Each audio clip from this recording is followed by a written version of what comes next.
which you have spoken also of your servant's house for a great while to come.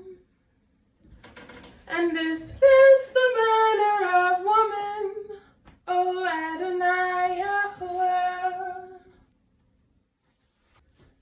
And what can Devorah Yahuah say more unto you? For you, Adonai Yahuah, know your servant. For your word's sake, and according to your own heart, have you done all these great things to make your servant know them.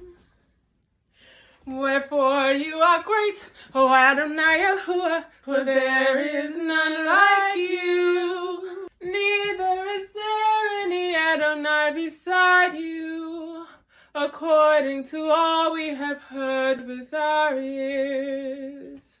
And what one nation in the earth is like your people, even Yahusha, whom Elohim went to redeem for a people to himself, and to make him a name, and to do for you great things and terrible for your land before your people, which you redeemed to you from Mitzrayim, from the nations and their Elohim.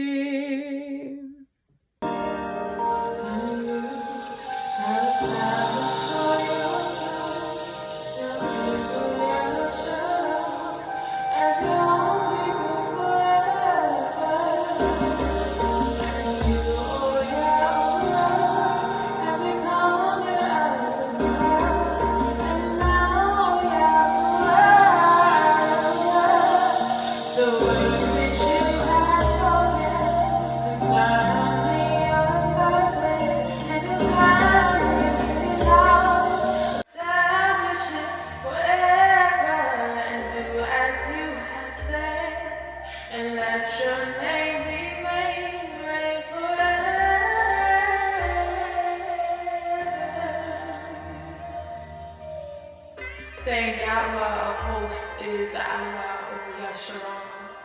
And let the house of your servant Daud be established before you. For you, O Yahuah of hosts, the Yahuah of Yasharal, have revealed this to your servant, saying, I build you a house. Therefore your servant has taken heart to pray this prayer to you. And now, you are Yahuah, and your words are true. You have spoken this goodness to your servant, and now be pleased to work the house of your servant.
Relationship with God must include relinquishing our will to join with His. But it also requires relationship to have that kind of trust. Oftentimes we experience Yah through others and never go the full distance to know Him ourselves. And then we end up returning to the vomit.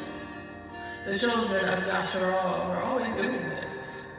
They desired to have relationship with Moses, through kings and judges. And we see in Judges 10, Yah was fed up, but also grieved at their misery. They continued to go back and forth between serving and forgetting, but that's because they never formed a relationship. Part of relationship requires waiting, being still to hear, and knowing that Yah will still give us the desires in our hearts that He places in us to desire. But oftentimes we take the reins and try to fulfill it ourselves, and then the journey becomes rocky and full of resistance. Relationship gives you the mind of Mashiach, the heart of Daud, the wisdom of the rock, and the right to priesthood. Recently, I took a shear off of my name after praying one day and telling Yah I'd give up my voice and asking Him to restore my name. I heard this name, and that I would sing. I ran with it, instead of waiting to hear and asking more questions. Then I started running with the desire until He told me to sit down.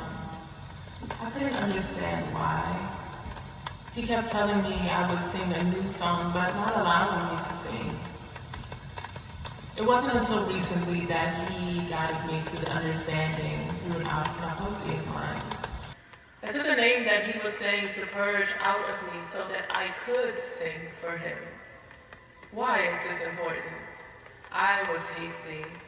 I'm more deeply covenanted with the deity He was asking me to release from my past. As soon as I did break covenant, He showed me a vision of who I am in Him. I wondered if I should stop singing again, but I didn't let it take me to moving in my own strength. I observed as He purged frequencies for me that were not His. And after this purging and grieving, I sang new song after new song, and I felt the shift in my voice. I remembered the voice He gave me, and now He is showing me how He wants me to use it. This moment of clarity is so precious and sweet because there was a shift from questioning and rebellion to trust and relationship.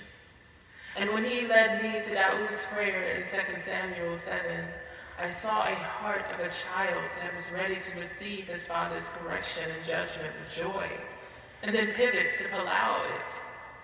And this is why Yah was able to bring forth His kingdom through His lineage. I am from this lineage, and as I return to relationship, I remember this heart and rest here. Just because He gives us something doesn't mean it is what He wanted for us. That's His kindness that He doesn't withhold, but just imagine if we sat patiently and peacefully through the purging process. His divine will would effortlessly pour through us at the moment we were empty and ready to receive. But we often settle for the instant gratification, fearful of running out of time, or not being able to see the fruit of the road we've taken. Daud was joyful to be able to house the throne, even though he wouldn't see it until Yahusha's coming. And what if it's simply that we are paving the way for another to bear a torch that they would not be able to if we didn't do our part of being restored? We have encountered a selfish generation, where vanity is the norm and relationship with Yah is painted as weakness, while the other side is painted as woke. But many are very, very much asleep, awake.